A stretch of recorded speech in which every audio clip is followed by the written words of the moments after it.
हमरा के कहीं घूमही तबो। अरे ना रे दादा कहे सुन बोल ना। मनवा से मनवा मिलई तबो। एकदम ना मिला का। अरे हमरा के कहीं घूमही तबो। मनवा से मनवा मिलई तबो। दिल हमार कुर्बान हो गई। अरे तनी हमरो सुना। बोल बोल सुन तोरे चक्कर में रे सवर की फलनवा के बेटा बदनाम हो गई। तोरे चक्कर में रे सवर की फलनवा के बेटा बदनाम हो गई। झूठ मत बोलो।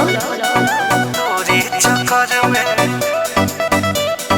तोरे चक्कर में म्यूजिक बाय आर्या शर्मा। तोरे चक्कर में तोरे हाँ फोटो छपाइल हमरा मानवा में। रोजे तोरे के देखिले सपनावा में। देख झूठ मत बोल। सही बात नहीं लगा के घायल कोइले जियरवा का जरवा अखिया मेरे कि अब ना आइब कबो दोबारा तोरा मीठी बतिया मेरे।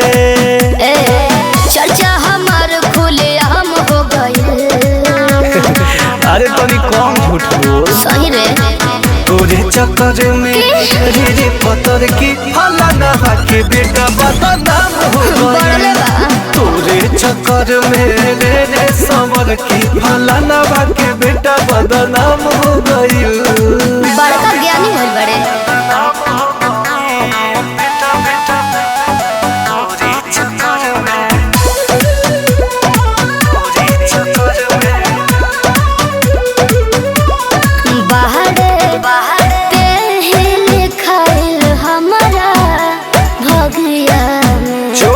आजो चुपचाप हमारा जी निगया में।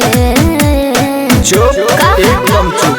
तब बोलो लड़कन के जैसन न करी कबोई विजया रे केतनो धरावे के चहबे न धरी कलैया रे। आगे के सब इंतजाम हो गए। चल बात ना करबे कि ना। तोरे चक्कर में समरा की तोरे चक्कर में रे सवर की फलनवा के बेटा बदनाम हो गई। अच्छा तोरे चक्कर में रे सवर की फलनवा के बेटा बदनाम